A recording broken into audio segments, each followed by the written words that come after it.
Satu resipi lagi daripada Cantik. Ni antara biskut raya yang Cantik sukalah. Cantik ni tak tahu kenapa memang suka macam biskut-biskut raya yang klasik. Macam tu.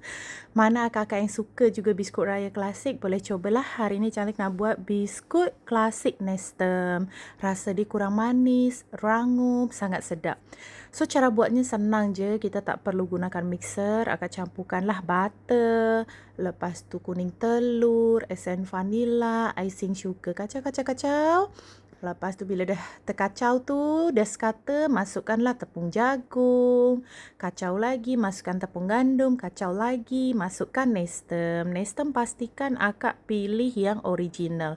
Sebab kalau yang 3-in-1 nanti dia akan terlebih manis. Untuk acuan ni tak kisah kan nak guna yang bulat ke, bentuk bintang. Tak kisah apa-apa je yang akak ada dekat rumah. Pastikan ketebalan tu jangan terlampau tebal lah sebab nanti dia tak akan rangup sepenuhnya.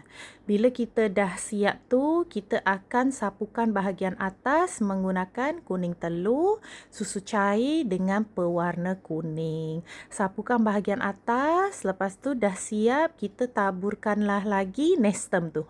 Kita bagi lagi double crunchy. Lepas sapu-sapu ni kan, taburkan Nestem pada atas dough yang kita dah acu. Sebelum bakar, pastikan oven ni akak panaskan dulu 10 minit. Barulah kita masukkan biskut ke dalam oven menggunakan api atas dan bawah. Yang ni dah siap Cantik bakar. Cantik je kan? Ni memang rangup hingga ke dalam. So, mana yang suka? Boleh follow TikTok Cantik dan cuba buat.